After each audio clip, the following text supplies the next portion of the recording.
নতুন গল্প অল্প স্বল্প, অনলি অন রূপকথা।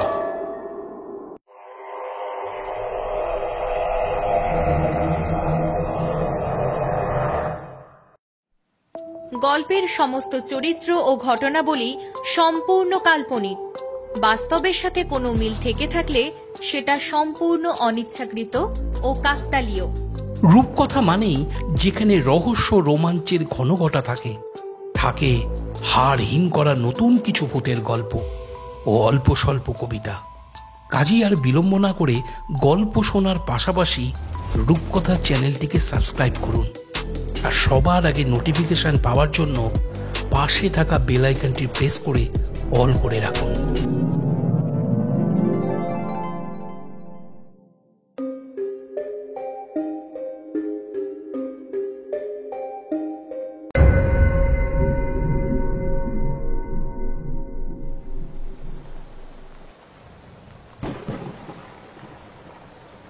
শ্রাবণ মাস, ভরা বর্ষা। সারাদিন ধরে বৃষ্টি হয়ে সন্ধ্যার দিকে ঝড় বৃষ্টির দাপট যখন কমে গেল, তখন দেখি মোহন ছাতা হাতে আমার বাড়ির দিকেই আসছে। কাছে আসতেই সে বলল, কি ভাইয়া, বাড়িতে বসেই থাকবে নাকি কালিকাচরণ তান্ত্রিকের বৈঠকখানার দিকে পা বাড়াবে? অনেকদিন হলো উনার মুখে কোনো গল্প শুনিনি, তাই বৃষ্টি এসে পড়ার আগেই সিদ্ধান্ত নাও দেখি। মোহনকে বসতে বলে পুরনো পাঞ্জাবিটা গায়ে চাপিয়ে নিলাম, তারপর বেরিয়ে পড়লাম রাস্তায়। হাঁটতে হাঁটতে কালীবাড়ির সামনে এসে পৌঁছালে দেখতে পেলাম তেলে ভাজার দোকানটা আজ বন্ধ। কি আর করা যাবে, খালি হাতেই কালিকাচরণের বাড়িতে পৌঁছালাম।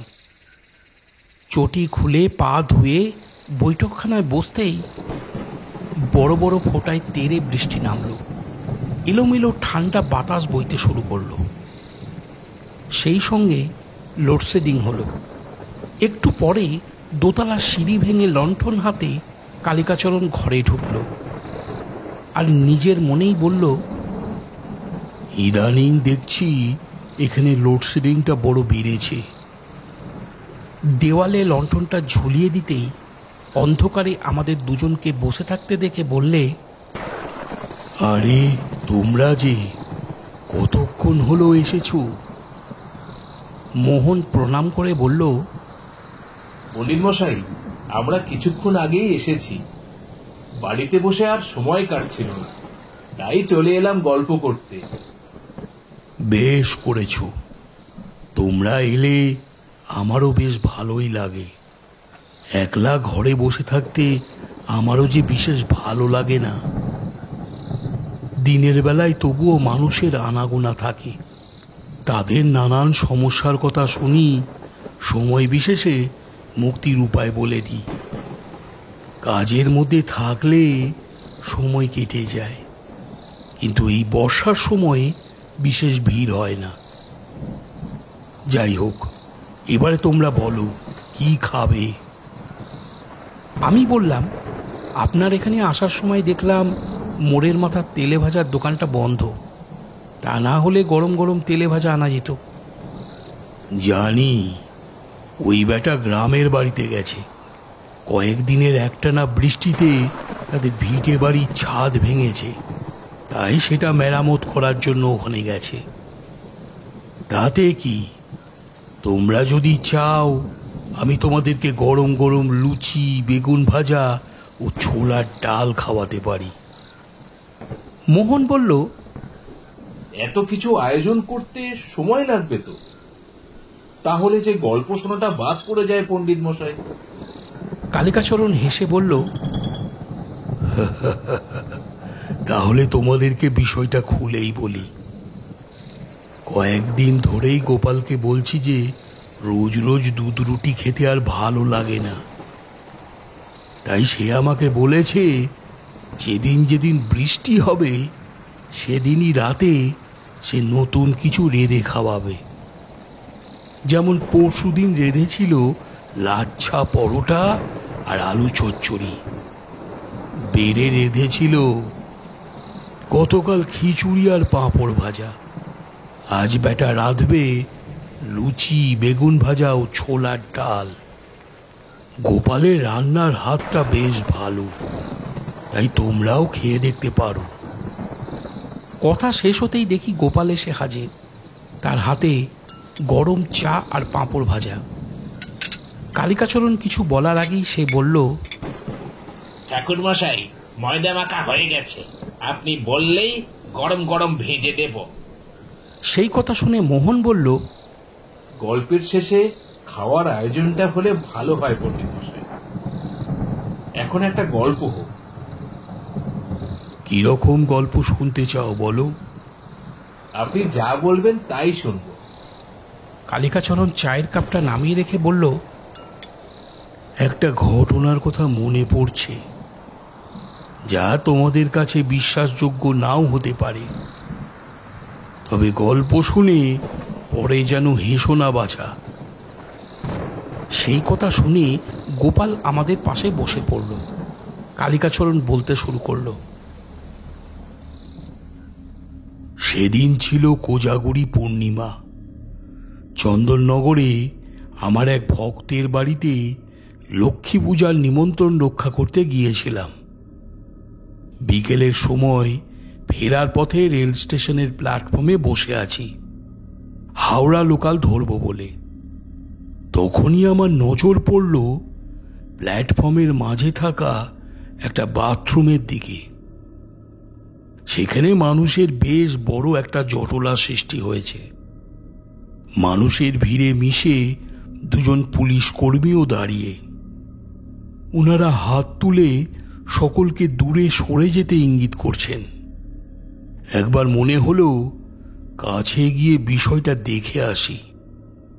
ঠিক তখনই মাইকে ঘোষণা করল, হুগলি স্টেশন ছেড়ে ব্যান্ডেল হাওড়া লোকাল আসছে। তাই সেদিক থেকে চোখ ফিরিয়ে নিয়ে উঠে দাঁড়ালাম আর পায়চারি করতে লাগলাম।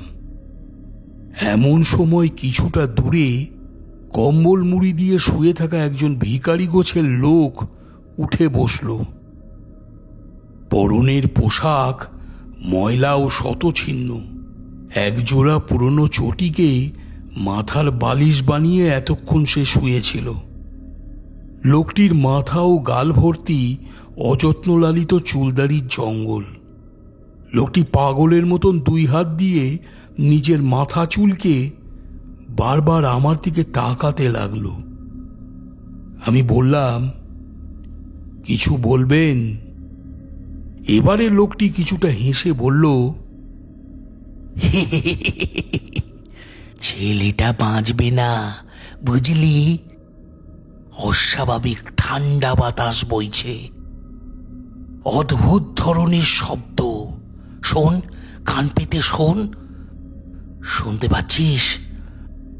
জলের ছলছল শব্দ। আমি কান খাড়া করে শোনার চেষ্টা করলাম, কিন্তু না, সেরকম কিছুই শুনতে পেলাম না।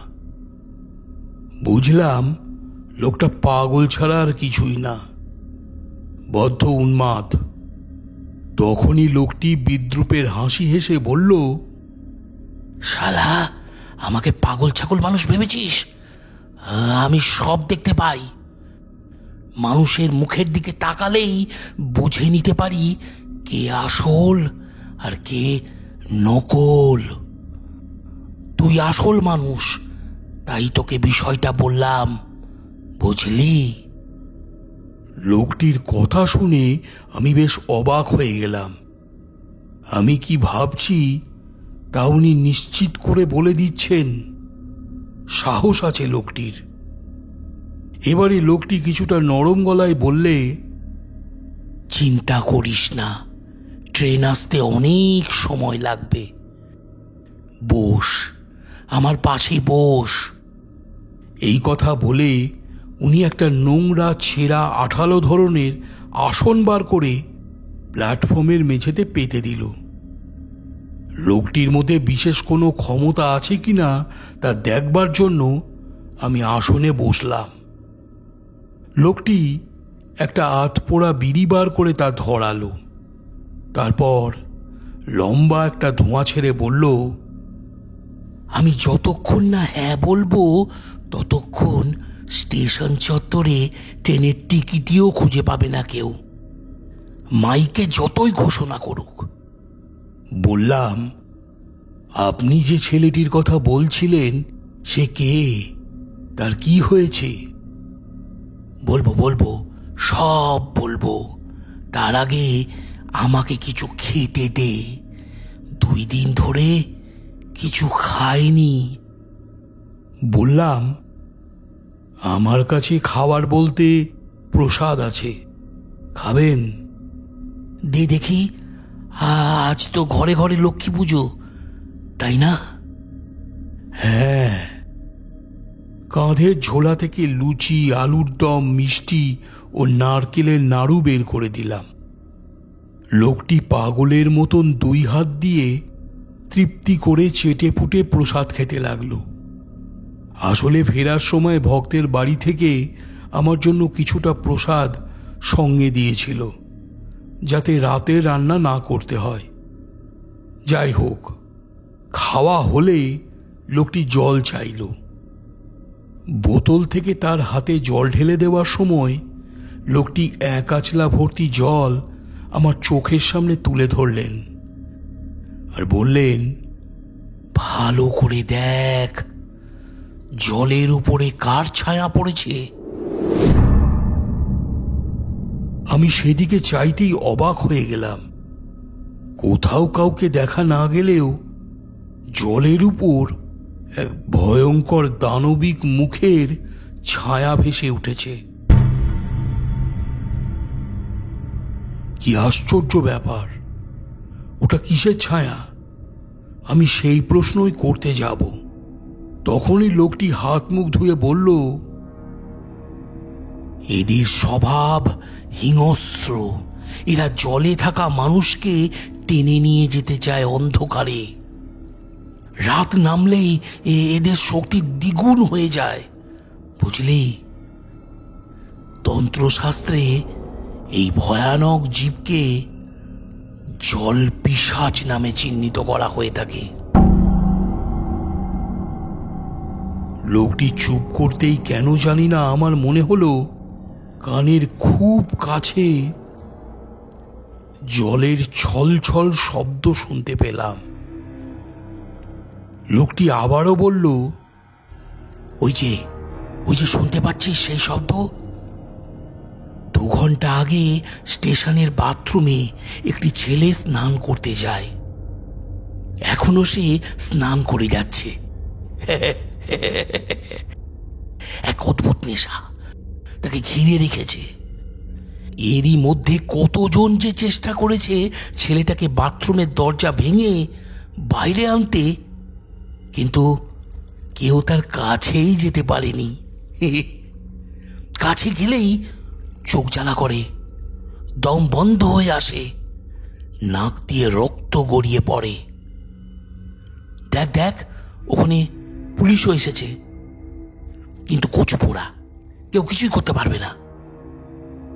তবে একমাত্র তোর মধ্যে সেই ক্ষমতা আছে, যে ছেলেটাকে এই বিপদের হাত থেকে উদ্ধার করতে পারে। এই কথা বলে লোকটি আমার 2 হাত চেপে ধরে অনুরোধ করতে লাগলেন।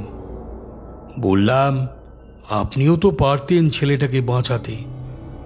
বিশেষ ক্ষমতা আপনার মধ্যেও আছে বলে আমার মনে হয়েছে, তাহলে আমিই কেন?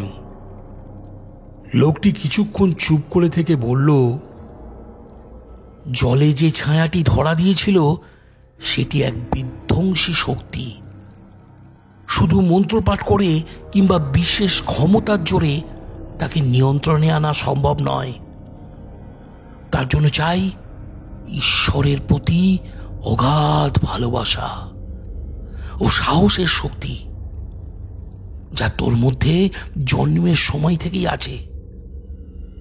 যা যা এখন এখান থেকে, এত কথায় কাজ নেই। ট্রেন আসছে। তখনই সামনের দিকে চাইতেই দেখি সত্যি ট্রেন ঢুকছে, আর মাইকে ঘোষণা করছে সিগন্যালের সমস্যার কারণে ট্রেন কিছুটা লেটে চলছে। কি করব ভাবছি। এমন সময় নজর পড়ল লোকটি যেখানে এতক্ষণ বসেছিল সেই দিকে। সেদিকে চাইতেই দেখি কেউ কোথাও নেই, বরং আমি যেখানে বসে লোকটির সঙ্গে কথা বলছিলাম সেখানে এখন একটা কালো কুকুর বসে আছে, আর আমার দেওয়া প্রসাদের অবশিষ্টাংশ সে চেটে পুটে সাবার করছে। ঘটনার আকস্মিকতায় আমি যে একটা সিদ্ধান্ত নেব তার আর অবকাশ পেলাম না। ট্রেনটা শব্দ করে আমাকে পাশ কাটিয়ে দ্রুত ছুটে চলে গেল হাওড়ার দিকে। কিছুক্ষণ প্ল্যাটফর্মে একলা বসে থেকে লোকটার কথা চিন্তা করতে লাগলাম। উনি কে ছিলেন, হঠাৎ করে কোথায় গেলেন ইত্যাদি। তারপর এগোতে লাগলাম সেই বাথরুমের দিকে। সেখানে তখন আরো অনেক রেল পুলিশ ও মানুষের ভিড় জমেছে। ভিড় ঠেলে সামনে এগোতেই দেখি দুজন মানুষ অসুস্থ হয়ে চেয়ারে বসে আছে। উপস্থিত লোকেদের সঙ্গে কথা বলে জানতে পারলাম ওই পাগল লোকটি যা বলেছে তা সত্য। প্ল্যাটফর্মের একটা বাথরুমের দরজা ভেতর থেকে বন্ধ, আর সেখান থেকে ভেসে আসছে জলের ছলছল শব্দের সংমিশ্রণে একটা গোঙানি শব্দ। আমি কিছু একটা সমাধান করব ভেবে যখনই বাথরুমের দিকে এগোতে যাব তখনই দুজন পুলিশ এগিয়ে এসে আমাকে বাধা দিল। আমি নিজের পরিচয় দিলাম, কিন্তু তাতে বিশেষ কোনো ফল হলো না। বরং ওই দুইজন পুলিশ আমাকে ধরে নিয়ে গেল স্টেশন মাস্টারের ঘরে। নানান প্রশ্ন করে আমাকে বিব্রত করতে লাগলো। এক সময় তারা আমার কাঁধের ঝোলা হাতড়ে পর্যন্ত দেখল, কিন্তু তাতে ভাগবত গীতা, নিমের ডাল, খুচরো পয়সা আর কিছু পুজোর দ্রব্য ছাড়া কিছুই পেল না দেখে তারা আমাকে ছেড়ে দিল। তখনই একটি অল্প বয়সী ছেলে ঘরে ঢুকে স্টেশন মাস্টারের চেয়ারে বসল। আমাকে দেখতেই সেই ছেলেটি ব্যস্ত হয়ে চেয়ার ছেড়ে উঠে এসে আমার পায়ে হাত দিয়ে প্রণাম করল ও বলল, ঠাকুরমশাই, আমাকে চিনতে পারছেন? আমি ভালো করে ছেলেটিকে দেখতেই চিনতে পারলাম। ছেলেটার নাম বিলয়, বাবার নাম হেমেন্দ্রলাল গোস্বামী। আমি বললাম, ছেলেটির বাড়ি কি শ্রীরামপুরে? হ্যাঁ, তোর মনে আছে? বেশ মনে আছে। বিলয়ের উপর কর্ণপিশাচিনীর অশুভ নজর পড়েছিল, আমরাই তো ছেলেটাকে বাঁচাতে গিয়েছিলাম। বিলয়কে দেখে মনে একটু আশার আলোর উদয় হলো। ছেলেটাকে বুঝিয়ে বললাম আমি কি করতে চাই। আমার কথা শুনে বিলয় ওই দুইজন পুলিশকে কি যে বলল কে জানে। পুলিশ দুজন আমার কাছে ক্ষমা চেয়ে জানালো তারা আমাকে সব রকমভাবে সাহায্য করবে। আমি তখন কিছুটা নিশ্চিত হয়ে বললাম, যে ছেলেটি বাথরুমে দীর্ঘ সময় ধরে স্নান করে যাচ্ছে তাকে বাইরে বার করে আনার একটা উপায় আমি ভেবেছি। আপনারা তো চেষ্টা করলেন নানানভাবে, কিন্তু তাতে ফল কি হলো? যারাই বাথরুমের সামনে গেল তারাই অসুস্থ হয়ে পড়ল। দুজন পুলিশ ঘাড় নেড়ে আমাকে সম্মতি জানালেও একজন বলল,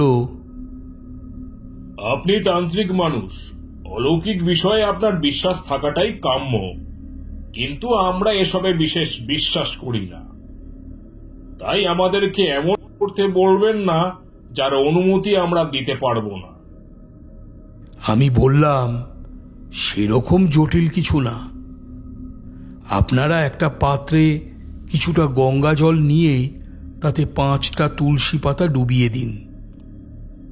তারপর সেই গঙ্গা জল ঢেলে দিন স্টেশনের যে ট্যাঙ্ক থেকে জল সরবরাহ হয় সেই জলের মধ্যে। গঙ্গা জল পবিত্র, একটা কিছু যে ঘটবেই এটাই আমার বিশ্বাস। আমার কথা শুনে দুজন পুলিশ বিদ্রূপের হাসি হেসে বলল, পুরোহিত মশাই, আর কিছু করতে হবে না। মানে ওম ছোম বলে আপনারা কি সব সংস্কৃত মন্ত্রতন্ত্র পড়েন, সেই সব আর কি। আমি নিজেকে সংযত রেখে বললাম, আমি যা বলেছি সেইটুকু করলেই হবে। তারা চলে গেল। কিছুক্ষণ পর সেই দুজন পুলিশের মধ্যে একজন ছুটে এসে আমাকে জানালো, তার অপর সহকর্মীটি যখন ট্যাঙ্কের ঢাকনা খুলে গঙ্গা জল ঢালতে যায়, তখনই সে জলের উপরে কারোর ভয়ঙ্কর ছায়াকে কথা বলতে দেখে। সেই ছায়া পুলিশ কর্মীটিকে হঠাৎ জলের মধ্যে টেনে নিয়ে যাওয়ার চেষ্টা করলে তার হাত থেকে গঙ্গা জলের পাত্রটা ট্যাঙ্কের মধ্যে পড়ে যায়। সঙ্গে সঙ্গে কোনো অদৃশ্য শক্তি তাকে ছুঁড়ে ফেলে দেয় ছাদের এক কোণে। আমার তখন বোঝা হয়ে গেছে সেই লোকটি আদতে পাগল নয়, উনি বড় কোনো সাধক ব্যক্তি। উনি জলপিশাচের উপস্থিতি ও লক্ষণ সম্পর্কে অনেক কিছুই জানতেন। বড়ই অনুশোচনা হলো এটা ভেবে যে অমন একজন সাধক মানুষকে আমি চিনতে ভুল করে পাগল মনে করেছিলাম। যাই হোক, প্ল্যাটফর্মের বাথরুম থেকে ছেলেটিকে যখন উদ্ধার করে আনা হলো স্টেশন মাস্টারের ঘরে, তখন সে অনেকটাই সুস্থ ও স্বাভাবিক। কথা বলে জানতে পেরেছিলাম ছেলেটির নাম চন্দ্রকান্ত বর্মন। পূর্ব বর্ধমানের গড়াডোবা গ্রামে তার বসত বাড়ি আছে। কোনো একটা কাজে সে চন্দননগরে আসে। কাজ শেষ হলে সে স্টেশনের বাথরুমে স্নান করতে যায়। এরপর যখনই সে ঠান্ডা জল নিজের মাথায় ঢালে, তখনই তার শরীরে একটা অদ্ভুত নেশা মাথা চাড়া দিয়ে ওঠে। সে কিছুতেই নিজেকে জল থেকে দূরে রাখতে পারে না। কেউ যেন তাকে জোর করে জলের নিচে থাকতে বাধ্য করে। চন্দ্রকান্ত টেরও পায় না যে সে গত 2 ঘন্টা ধরে জলে স্নান করে চলেছে। যখনই ট্যাঙ্কের জলের সঙ্গে পবিত্র গঙ্গা জল মেশে, তখনই চন্দ্রকান্তের চেতনা ফেরে ও নিজেই বাথরুমের দরজা খুলে বাইরে বেরিয়ে আসে। এরপর কথা বলা শেষ করে আমি যখন ট্রেন ধরব বলে স্টেশন মাস্টারের ঘর থেকে বাইরে বেরিয়ে আসি, তখন দেখি চন্দ্রকান্ত আমার পথ চেয়ে একলা বসে আছে। আমাকে দেখতেই সে এগিয়ে এসে বলল, আপনি আমার প্রাণ বাঁচিয়েছেন ঠাকুর বাবা, তাই আমার বিশ্বাস আপনি আমাদের গ্রামের মানুষগুলোকেও বিপদের হাত থেকে বাঁচাতে পারবেন। আসুন আমরা বসে কথা বলি। আমি যা বলতে চাই তা এক কথায় বলা সম্ভব নয়। স্টেশনের বাইরে একটা বড় বটগাছের নিচে গিয়ে বসলাম। চন্দ্রকান্ত কিছুক্ষণ চুপ করে বসে থেকে বলতে শুরু করল। পূর্ব বর্ধমানের অরণ্য ঘেরা ছোট্ট একটি গ্রাম গড়াডোবা। চারিপাশে ধানক্ষেত, সরু মাটির পথ, আর তারই মাঝখানে একটা বিশাল পুকুর। পুকুরটি বহু পুরনো। পুকুরের পাশেই গ্রামের প্রাচীন শিব মন্দির। গ্রামের বয়োজ্যেষ্ঠদের মুখে শুনেছিলাম পুকুরের জলে কিছু আছে, যা রাতের বেলায় আরো সক্রিয় হয়ে ওঠে। দিনের বেলায় পুকুরের জল কাঁচের মতন স্বচ্ছ দেখালেও যখনই সূর্য পশ্চিম দিগন্তে হেলে পড়ে, তখনই পুকুরের জল কুয়াশার মতন ঘোলাটে হয়ে যায়। কখনো কখনো জলের উপরে কালো ছায়া দেখা যেত। গ্রামের মানুষ দিনের আলোতেই শুধু পুকুরে নামতো, আর সেই জল ঘড়ায় ভর্তি করে বাবার মাথায় ঢালত।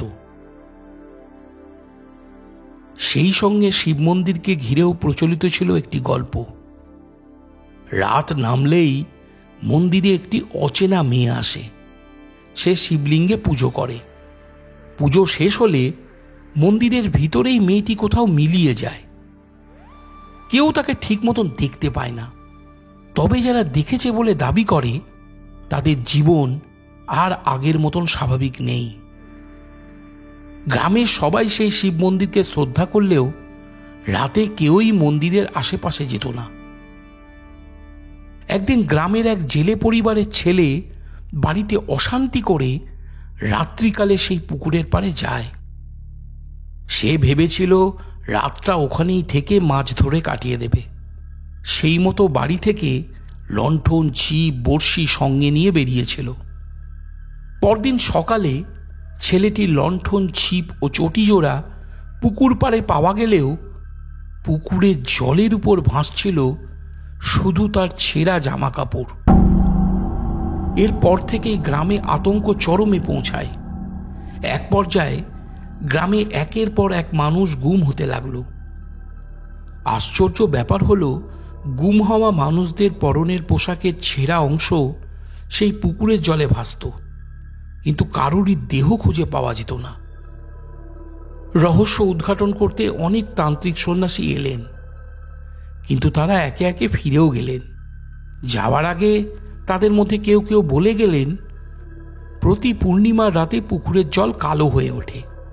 আবার কেউ কেউ বলল, জল থেকে অদ্ভুত কণ্ঠস্বর ভেসে আসে। কুসংস্কার যতই থাকুক, কেউ এর সত্যতা নিয়ে প্রশ্ন করার সাহস করত না। আমি তখন সদ্য কলেজ শেষ করে গ্রামে ফিরেছি। মন্দির আর পুকুর সম্পর্কে অলৌকিক সব গল্প শুনে আমার কৌতূহল অনেক বেড়েছে। তবে গল্পে আমার বিশেষ বিশ্বাস ছিল না। মনে করতাম এই সবই হলো গুজব, গ্রামের মানুষের তৈরি। একদিন পূর্ণিমার রাতে আমি ঠিক করি সেই শিব মন্দিরের সত্য উদ্ঘাটন করতে যাব। আমি বন্ধুদের সঙ্গ চেয়েছিলাম, কিন্তু কেউ আমার সঙ্গে যেতে রাজি হয়নি। তখন লণ্ঠন হাতে একাই বেরিয়ে পড়ি। মন্দিরের সামনে পৌঁছালে দেখি চারিপাশে একটা অদ্ভুত নীরবতা বিরাজ করছে। কোনো রাতচরা পাখি বা ঝিঝি পোকার শব্দ পর্যন্ত শোনা যাচ্ছে না, এমনকি শেয়ালও ডেকে উঠছে না। সকলে যেন একসঙ্গে আমার মতোই চুপ করে কারোর আসার অপেক্ষায় আছে। ঠিক তখনই আমি দেখতে পাই একটি মেয়ের ছায়াকে সরে যেতে। মেয়েটি ধীরে ধীরে মন্দিরের ভিতর প্রবেশ করে। তার পরনে জলে ভেজা সাদা শাড়ি, লম্বা খোলা চুল। মেয়েটি নিঃশব্দে এসে শিবলিঙ্গে জল ঢালতে শুরু করে। তার প্রতিটি গতিবিধি ছিল অত্যন্ত শান্ত কিন্তু রহস্যময়। আমি লণ্ঠন হাতে সাহস করে মেয়েটির কাছে যেতে চেষ্টা করি, কিন্তু যতই এগোই ততই আমার লণ্ঠনের আলো ফিকে হতে থাকে।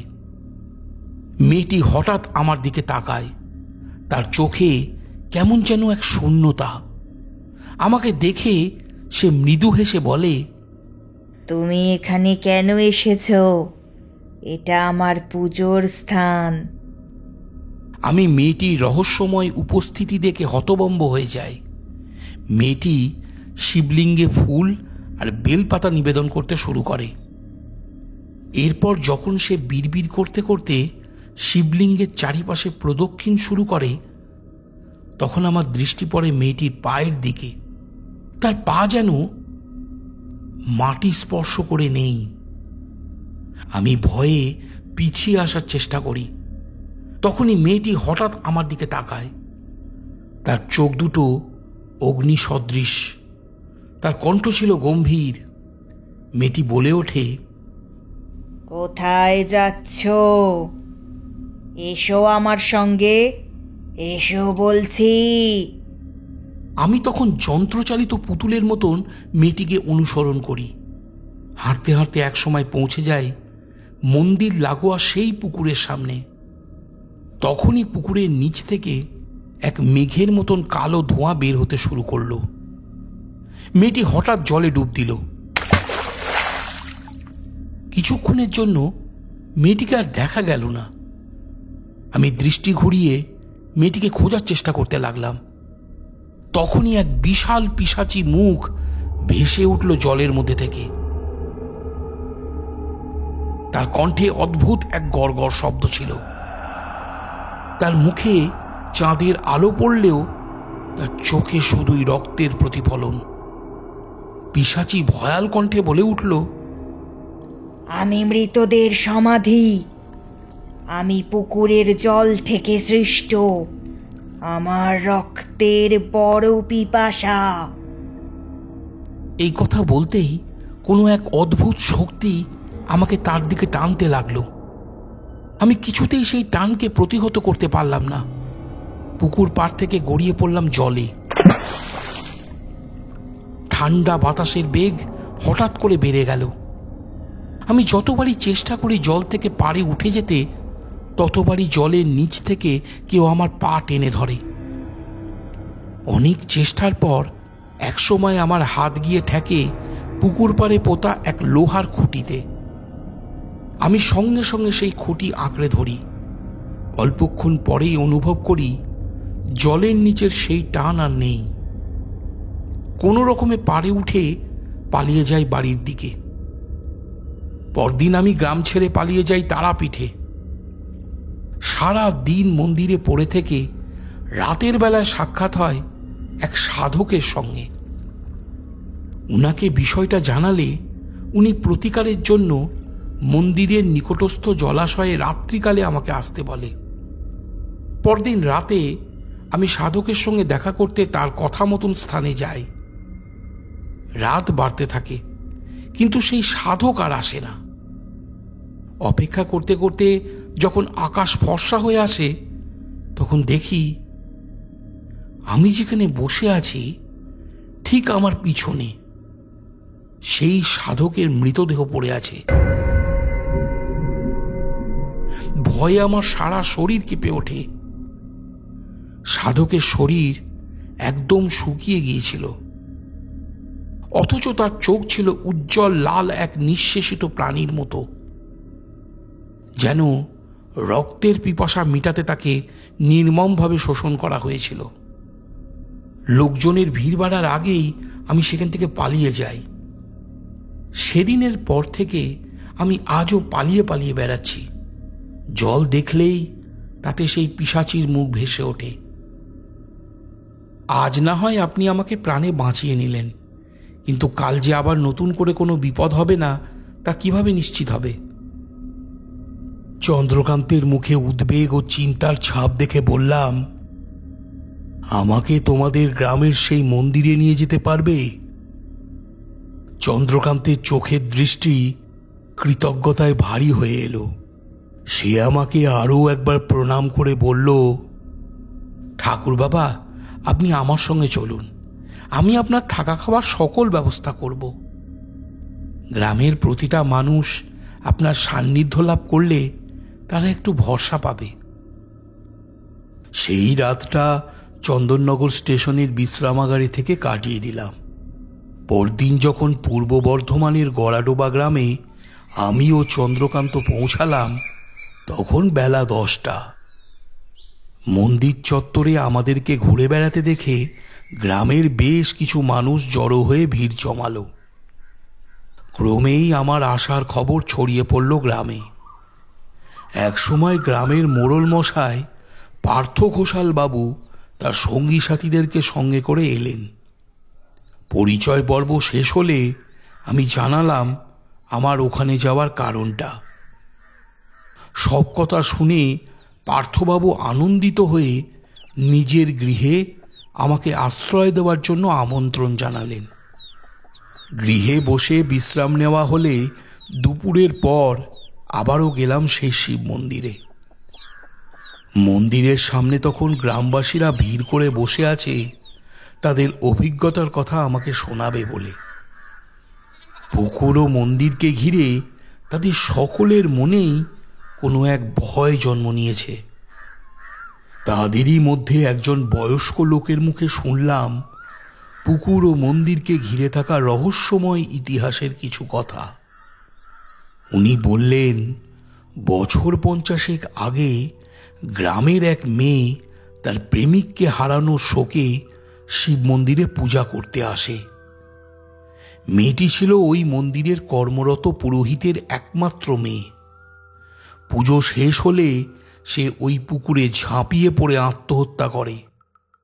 তারপর থেকে মেয়েটির আত্মা অমাবস্যার রাতে মন্দিরে আসতে শুরু করে। মেয়েটি এখন পিশাচিনীতে পরিণত হয়েছে। মনে করা হয় মেয়েটির প্রেত তার বাবার মানে মন্দিরের পুরোহিত মশাইয়ের প্রাণ নিয়েছে।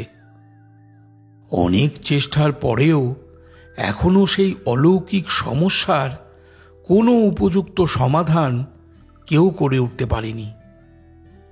বর্তমান সময়ে সেই পিশাচিনীর শিকার গ্রামবাসীরা। একে একে নানান জনের মুখে ভিন্ন ভিন্ন অভিজ্ঞতার কথা শুনলাম, কিন্তু কেউই নিশ্চিত করে বলতে পারল না যে পুকুরের গভীরে লুকিয়ে থাকা রহস্যের কথা। তখন আমি বিষয়টা বোঝার জন্য একটা বেলগাছের ডাল খুঁজে নিয়ে এগিয়ে গেলাম পুকুর পাড়ে।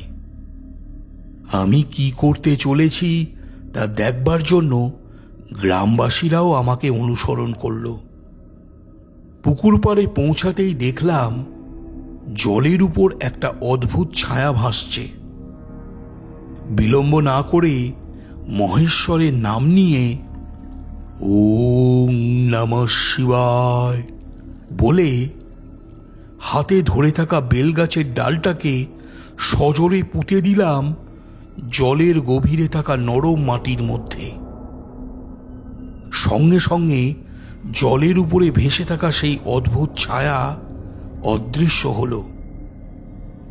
কিছুক্ষণ পর আমাকে চমকে দিয়ে জলের নিচ থেকে দর্শন দিল এক ভয়ঙ্কর মুখাবয়ব। আমি জল থেকে পাড়ে উঠে এলাম। তক্ষুনি গ্রামবাসীদের ভিড়ে দাঁড়িয়ে থাকা একটি মেয়ে অদ্ভুত আচরণ করে বলে উঠল, আমাকে তাড়ানোর ক্ষমতা তোর নেই। আমি প্রতিশোধের জন্য এখানে আছি। এই কথা বলতেই মেয়েটি অচেতন হয়ে মাটিতে লুটিয়ে পড়ল। গ্রামের মানুষ ভয়ে দূরে সরে গেল। আমার তখন বোঝা হয়ে গেছে পুকুরের জলে কোনো অশুভ শক্তি তো আছেই, যে ওই মেয়েটিকে মাধ্যম করে তার উপস্থিতি জানান দিল। গ্রামের মানুষ মেয়েটির অস্বাভাবিক আচরণ দেখে আরও বেশি ভয় পেয়ে গেল। এরপর মেয়েটির জ্ঞান ফিরলে আমি গ্রামবাসীদেরকে বললাম, আমি জানি পুকুরে কোনো গন্ডগোল আছে, কিন্তু সেই গন্ডগোল আসলে কি তা আগে জানা দরকার, তবেই এর একটা প্রতিকার করতে পারবো। তবে এই কাজ আমি একা করতে পারবো না, এর জন্য আপনাদের সহযোগিতা লাগবে। আমার কথা শুনে সেই মেয়েটি মানে যে কিছুক্ষণ আগে অচেতন হয়ে মাটিতে লুটিয়ে পড়েছিল সে সাহস করে বলল, বাবা, আমি আপনার পাশে থেকে এই অশুভ শক্তির বিরুদ্ধে মোকাবিলা করতে চাই। আমার নাম বিন্দুবাসী। বললাম, এই কাজে প্রাণের ঝুঁকি আছে। অসাবধান হলেই তারা তোমার শরীরকে নিজের করায়ত্তে নিয়ে নেবে। সেই যন্ত্রণা বড়ই গভীর। মেয়েটি কিছুক্ষণ চুপ করে থেকে বলল, 2 মাস আগে গৌতম নামে এই গ্রামের এক সাহসী যুবক নিজের ভাইয়ের নিখোঁজ হওয়ার পর সিদ্ধান্ত নেয় যে সে একাই ওই অশুভ শক্তির মুখোমুখি হবে, কিন্তু সে বিফল হয়। ক্রমেই তার শরীর শুকিয়ে যেতে থাকে। তার চোখের দৃষ্টিতে ভয়াবহ পরিবর্তন দেখা যায়। একসময় সে পুকুরের সামনে দাঁড়িয়ে আত্মসমর্পণ করে। তার পরদিনই সেই যুবকের পরনের পোশাক শতচ্ছিন্ন অবস্থায় পুকুরের জলে ভেসে ওঠে। ঠাকুরমশাই, সেই যুবকটি ছিল আমার দাদা। আমি আমার 2 দাদাকে হারানোর যন্ত্রণা যখন সহ্য করে নিয়েছি, তখন এটাও পারব।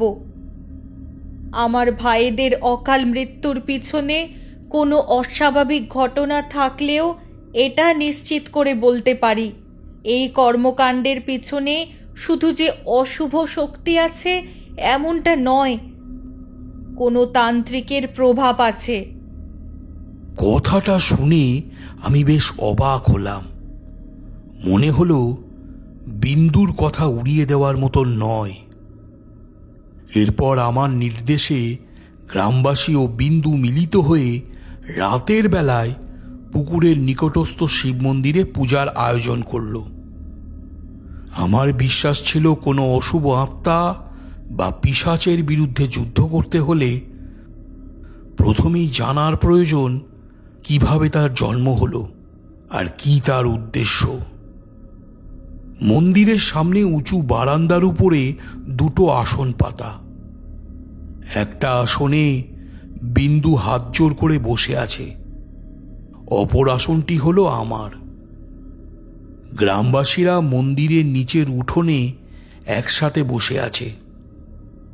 পুজো শুরু করার আগে আমি দুটো গণ্ডি কাটলাম, একটা গ্রামবাসীদের উদ্দেশ্যে, অপরটা আমি ও বিন্দু যেখানে বসে আছি সেই স্থান জুড়ে। গণ্ডি কাটা হলে সবাইকে বললাম গণ্ডির বাইরে না বেরোতে। তার সাথে এটাও বললাম যে গণ্ডির বাইরে বেরোলেই কিন্তু বিপদ নিশ্চিত। আমার কথা শুনে সকলেই গণ্ডির মধ্যে বসে থেকে অপেক্ষা করতে লাগলো কি ঘটে তা দেখবার জন্য। পুজোর প্রক্রিয়া শুরু করতেই এক অদ্ভুত ঘটনা ঘটল। ক্রমেই যেন মন্দির চত্বর গরম হতে শুরু করল। মন্দিরের গাত্র, সিঁড়ি, বারান্দার মেঝে, সর্বত্র জায়গা যেন তেতে উঠেছে, যেমনটা প্রখর গ্রীষ্মের সময় হয়ে থাকে। আসনে বসেছিলাম বলে রক্ষে, দেখতে দেখতে গরম ভাবটা আরো বাড়তে লাগলো। গ্রামের মানুষ বসে থাকতে না পেরে দাঁড়িয়ে পড়ল। আমি তখন ব্যাপারটা কিছুই বুঝে উঠতে পারিনি। এমন সময় দেখলাম শিবলিঙ্গের চারিপাশ দিয়ে ধোঁয়া নির্গত হতে শুরু করেছে। মন্দিরের ভেতর থেকে আগুনের হলকা বেরিয়ে আসছে। আমি কি করব তা বুঝে উঠতে পারলাম না। বারবার শিব মন্ত্র জপ করতে লাগলাম। এমন সময় বিন্দু বলে উঠল, ঠাকুরমশাই, দেখছেন অদৃশ্য কেউ যেন শিবলিঙ্গটাকে ধাতব জিনিস দ্বারা ঢাকা দিচ্ছে। আমি সঙ্গে সঙ্গে মুখ তুলে মন্দিরের ভিতরে চাইলাম। দেখি একটা বড় কাঁসার গামলা উপুর হয়ে শিবলিঙ্গটাকে তার নিচে আড়াল করে নিয়েছে। কোন অমোঘ শক্তি এমনটা করলো তা বুঝতে পারলাম না, তবে এটা বুঝলাম অবিলম্বে যদি সেই গামলা সরানো না হয় তাহলে আজ এই মন্দিরে সকলেই অগ্নিদগ্ধ হয়ে মারা পড়বে। গ্রামবাসীদের কোলাহল শুনে আমি আসন ছাড়ব ভেবে উঠতে যাব। এমন সময় বিন্দু হাত জোর করে বলল, ঠাকুরমশাই, আমাকে ক্ষমা করে দেবেন, আমি আপনার কথা অমান্য করলাম। এই কথা বলে সে মুহূর্তের মধ্যে আসন ছেড়ে উঠে পড়ল, ছুটে চলে গেল মন্দিরের ভিতরে। সঙ্গে সঙ্গে মন্দিরের দরজা বন্ধ হয়ে গেল। শোনা গেল বাসন ছুঁড়ে ফেলার শব্দ। পর মুহূর্তেই চারিধার এক অদ্ভুত নিস্তব্ধতায় পরিপূর্ণ হল। পরিবেশ ক্রমেই শীতল হয়ে এলো। আমি চিৎকার করে বিন্দুর নাম ধরে ডেকে উঠলাম, বিন্দু! চারিপাশ এখন শান্ত। ক্রমেই গরমের তীব্রতা কমে গেল। পুকুরের দিক থেকে বইতে শুরু করলো অস্বাভাবিক ঠান্ডা বাতাস। বাতাসের তীব্রতা বেড়ে একসময় ঝড়ের রূপ নিল। শুকনো পাতা উড়ে এসে সকলের চোখে মুখে আছড়ে পড়তে লাগলো। তখনই গ্রামের মোড়ল মশাই পার্থবাবু চিৎকার করে বলে উঠলেন, বিন্দু একলা পুকুরের দিকে যাচ্ছে। সেই কথা শুনে আমি আন্দাজ করতে পারলাম বিন্দু কোনো রহস্যময় শক্তির দ্বারা প্রভাবিত। জলপিশাচ সম্ভবত তাকে শিকার করতে পুকুরের দিকে টেনে নিয়ে যাচ্ছে। এরপর আমি যখন গ্রামবাসীদের সঙ্গে সেই পুকুরের পাড়ে যাই, তখন দেখি বিন্দু পুকুরের মধ্যে বুক জলে দাঁড়িয়ে চিৎকার করছে। তার চারিপাশে ঘিরে আছে একটা কালো ধোঁয়ার কুণ্ডলী। জলের নিচে অন্ধকারে কোনো ভয়ঙ্কর প্রাণী তার দানবিক রূপ নিয়ে ক্রমশ উপরের দিকে উঠে আসছে। পুকুরের জল উথাল পাতাল হচ্ছে। বিন্দুর শরীরের পোশাক একটু একটু করে ছিঁড়ে যাচ্ছে, আর সেই স্থান কালো ধোঁয়ার আস্তরণে ঢাকা পড়ছে। আমি তখন পুকুর পাড়ে দাঁড়িয়ে একভাবে শিবমন্ত্র জপ করে যাচ্ছি। হঠাৎ বিন্দুর চিৎকার থেমে গেল। দেখলাম তার দুই চোখ বেয়ে রক্ত গড়িয়ে পড়ছে। আমি বিন্দুর জন্য কিছুই করতে পারছি না দেখে ধৈর্যের বাঁধ ভেঙে পাগলের মতন হয়ে গেলাম। জলপিশাচ তাকে আমার সামনেই ধীরে ধীরে শিকার করছে। আমি চিৎকার করে বলে উঠলাম, এটা সম্ভব নয়। কারণ জলপিশাচ শুধু যে রক্ত শুষে জীবন নষ্ট করতে চায় এমনটা নয়, সে তার শিকারকে কল্পনাতীত যন্ত্রণা দিয়ে থাকে। ঠিক সেই মুহূর্তে বিন্দু কেঁদে উঠে বলল, আপনারা সবাই নিজেদের চোখ বন্ধ করে নিন। আমি চাই না কেউ আমার কষ্টের পরিণতি দেখে ভয় পেয়ে যাক। জলপিশাচ চায় আমাকে কষ্ট দিয়ে সকলের মনে ভয় প্রদর্শন করতে।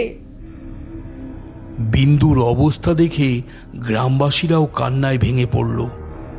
কান্নার ধ্বনি এতটাই তীব্র হয়ে আমার কানে বিঁধতে লাগলো, আমি পুকুর পাড়ে পড়ে গেলাম।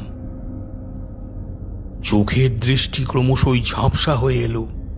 চোখ বন্ধ করার আগে শেষবারের মতন দেখলাম বিন্দুর মৃত্যু নয়, বরং এক অশুভ শক্তির দিকে তার রূপান্তর ঘটছে।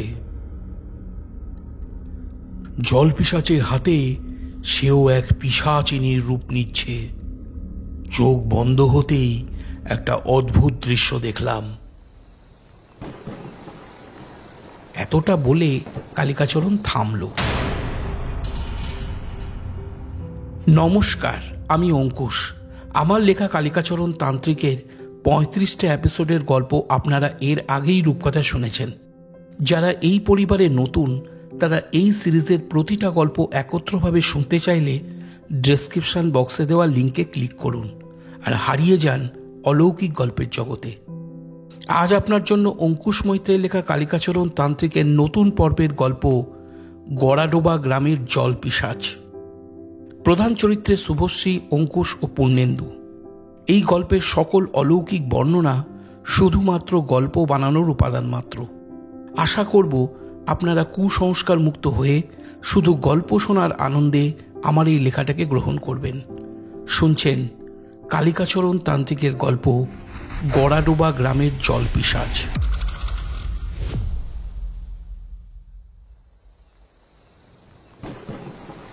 মোহন বলল, পণ্ডিত মশাই, আপনি কি দেখলেন?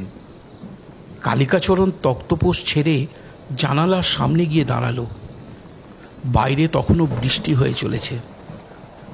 লণ্ঠনের আলোটা আরও একটু কমিয়ে দিয়ে বলতে শুরু করলো, আমি অনেকগুলো দৃশ্য দেখি কাটা কাটা ভাবে, যা আমাকে বিব্রত করে তোলে। পরে যখন আমার চেতনা ফিরে আসে, তখন আমি খোঁজ নিয়ে জানার চেষ্টা করি দৃশ্যগুলোর সাথে বাস্তবের কোনো মিল আছে কিনা। এক সময় আমার কাছে বিষয়টা সহজ হয়ে যায়।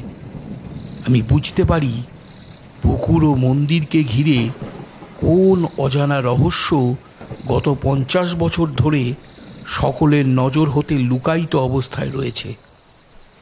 তোমাদের বোঝার সুবিধার্থে আমি এই বিষয়টাকে আমার মতন করে বুঝিয়ে বলার চেষ্টা করছি।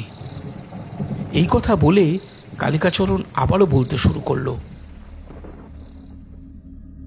গড়াডোবা গ্রামে একটা সময়ে অরবিন্দনাথ নামে একজন সাধক বাস করতেন।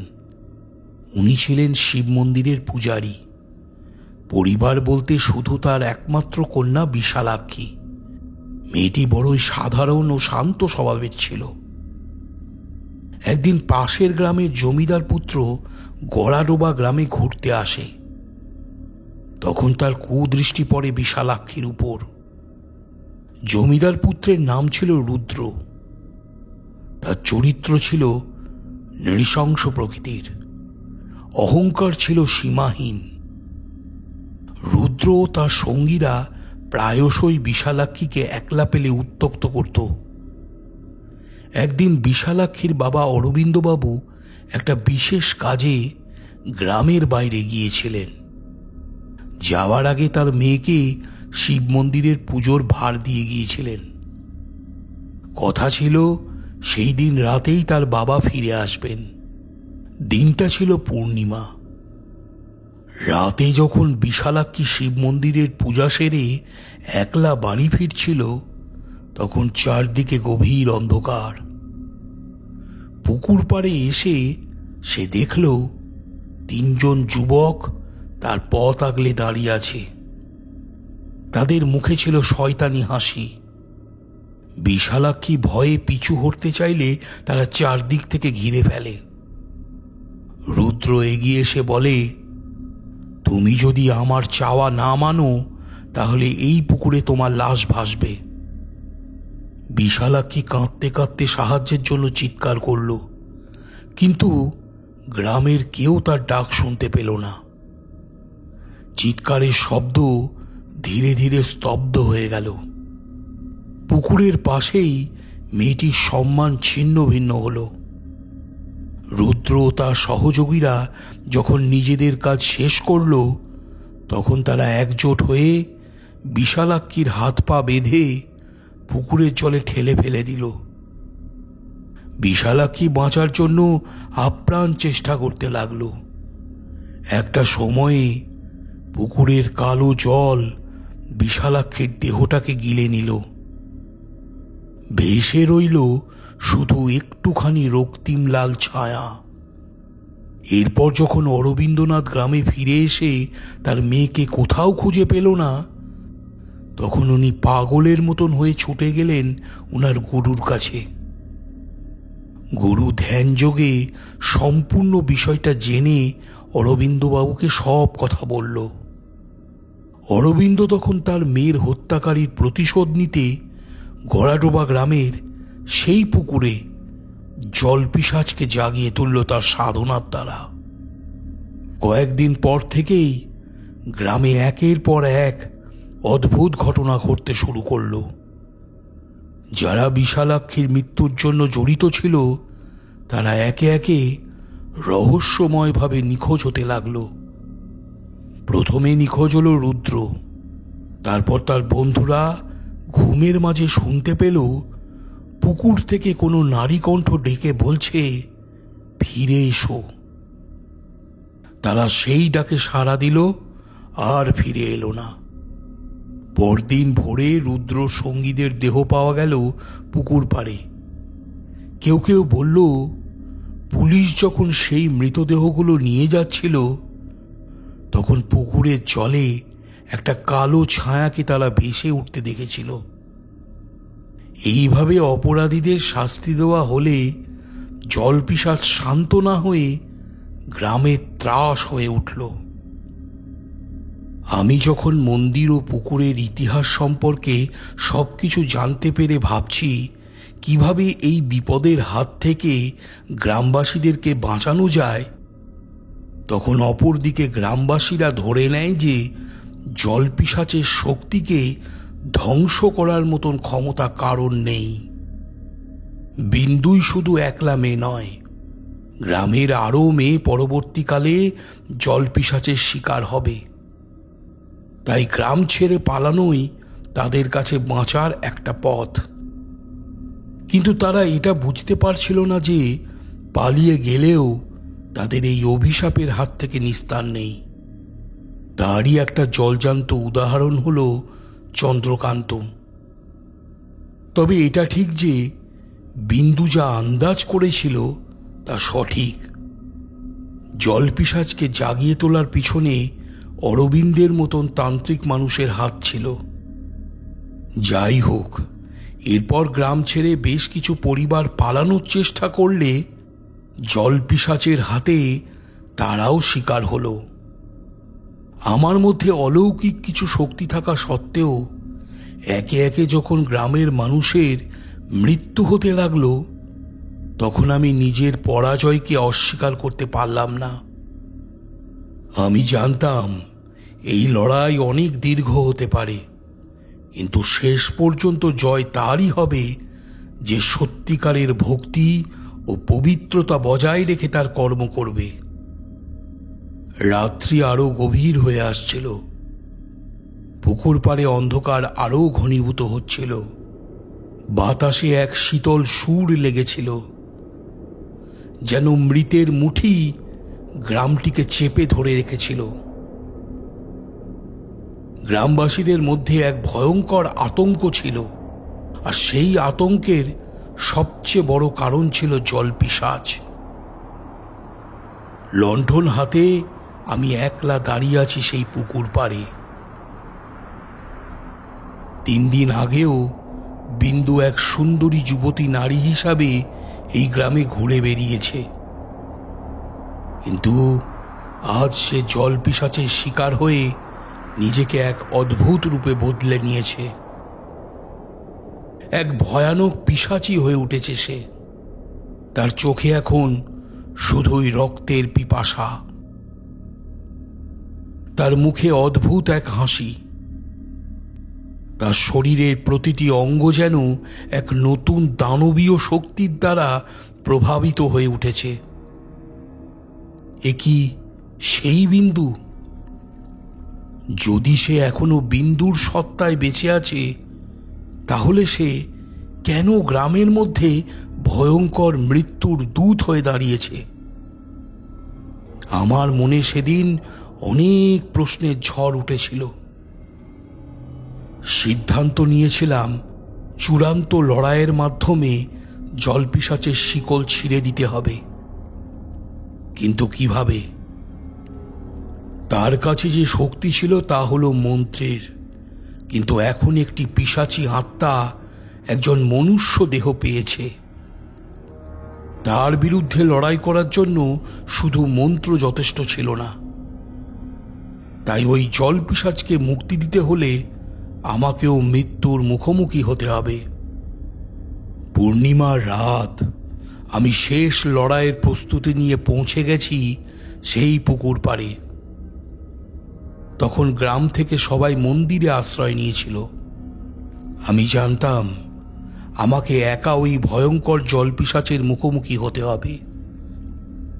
রাত ছিল একেবারে নীরব, কিন্তু পুকুরের অশান্ত জলে এক দানবিক কণ্ঠস্বর শোনা যাচ্ছিল। বাতাসে ছিল এক রহস্যময় গন্ধ, যা একেবারে মৃত্যুর আগমন বার্তা দিচ্ছিল। আমি মন্ত্র পড়া শুরু করলাম। জানতাম জলপিশাচ সহজে পরাস্ত হওয়ার নয়। তাকে শেষ করে দিতে হবে এক অসীম শক্তির সাহায্যে, যা অশুভ শক্তির বিরুদ্ধে এক ভয়ঙ্কর প্রতিরোধ গড়বে। হঠাৎ পুকুরের মধ্যে একটা বিচ্ছিন্ন আলোক রেখা দেখা দিল। পুকুরের নিচ থেকে মেঘের মতো এক কালো ধোঁয়া বের হতে শুরু করলো। তারপরেই একটা কালো ছায়া দেখা দিল। সেই ছায়া দ্রুত গতিতে এগিয়ে এসে আমার সামনে দাঁড়ালো। প্রথমে কিছুটা ধোঁয়াশা থাকলেও তারপর তা পরিষ্কার হলে দেখা গেল ওটা বিন্দু। কিন্তু সে আর ওই আগের বিন্দু ছিল না, যার সঙ্গে একসময় কথা বলেছিলাম এখন সে হয়ে গেছে এক ভয়ঙ্কর জলপিশাচী। তার চোখের দৃষ্টি ছিল একেবারে লাল, সারা শরীর থেকে জল ঝরছিল। তার ঠোঁটের কোণে এক পিশাচী হাসি। সে বলল, তুমি আমাকে পরাজিত করতে চাও তান্ত্রিক? তুমি জানো না আমি কত শক্তিশালী। আমি এখন জীবিত নই, আমি এক পিশাচী।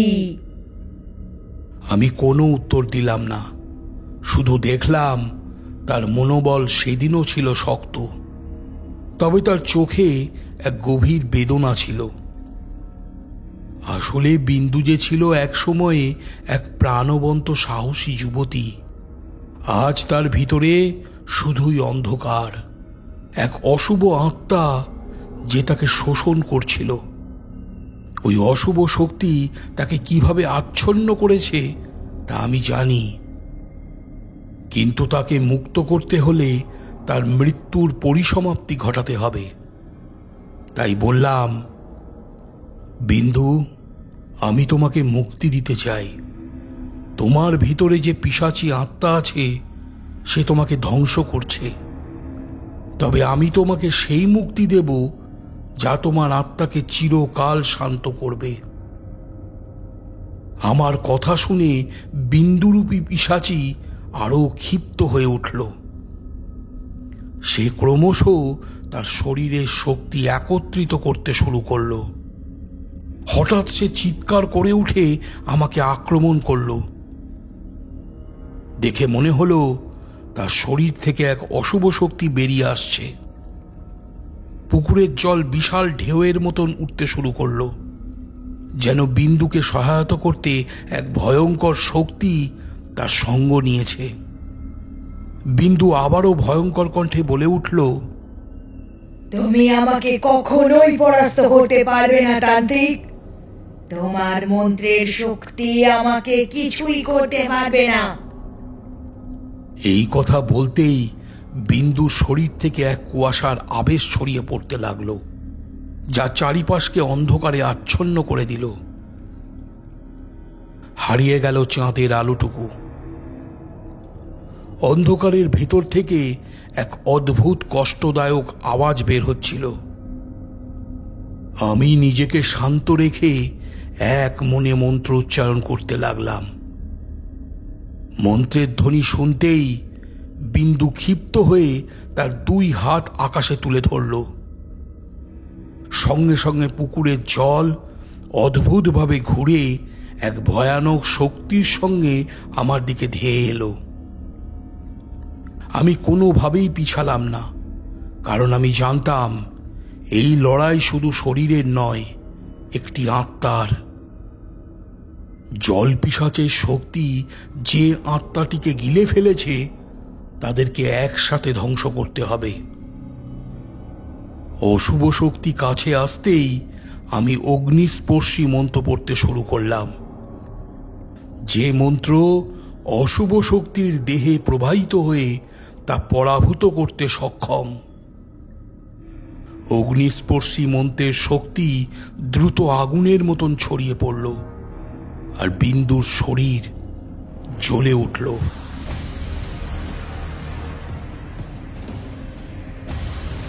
তার শরীরের প্রতিটা কোষ যেন গলতে শুরু করলো। বিন্দু চিৎকার করে উঠল,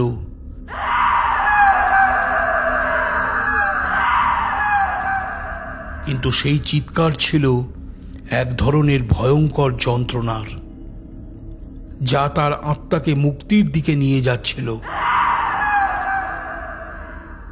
এক সময়ে বিন্দুর দেহ ঝলসে গিয়ে পুকুরের জলে মিলিয়ে গেল। তার কষ্টদায়ক মৃত্যুর মাধ্যমে জলপিশাচের অশুভ শক্তি ধ্বংস হয়ে গেল। একই সঙ্গে মুক্তি পেল বিন্দু ও বিশালাক্ষীর অতৃপ্ত আত্মা। পুকুরের অশান্ত জল ক্রমেই শান্ত হয়ে আসে। চারিপাশের বাতাসে এক অবিশ্বাস্য নিঃশব্দতা ছড়িয়ে পড়ে। আমি তখন পুকুর পাড়েই দাঁড়িয়েছিলাম। চাঁদের আলো এসে পড়েছে পুকুরের জলে। সেদিনের ওই ঘটনা একদিকে যেমন দিয়েছে মৃত্যু, অন্যদিকে মুক্তি। আমি সেদিন বড়ই ক্লান্ত হয়ে পড়েছিলাম, কারণ অগ্নিস্পর্শী মন্ত্রের শক্তি এতটাই বিশাল ছিল যে তা আমাকেও শারীরিকভাবে ক্ষতিগ্রস্ত করেছিল। পরদিন সারা গ্রাম জুড়ে ছড়িয়ে পড়েছিল সেই পুকুর এখন অভিশাপ মুক্ত। চন্দ্রকান্ত ও গ্রামের কিছু মানুষ আমাকে পৌঁছে দিয়ে গিয়েছিল স্টেশনে। আমি যখন ট্রেনের অপেক্ষায় বসে আছি, তখন আবারও শুনলাম সেই পাগল লোকটির কণ্ঠস্বর। সে বলছে, ওই যে শুনতে পাচ্ছিস জলের ছলছল শব্দ, জল পিশাচ আবারও ফিরে আসবে, আমি তাকে ফিরিয়ে নিয়ে আসব। আমি যে তান্ত্রিক অরবিন্দনাথ। কথাটা শুনতেই আমার চমক ভাঙল। চারদিকে চেয়ে দেখলাম, কিন্তু কোথাও সেই পাগল লোকটিকে আর দেখতে পেলাম না।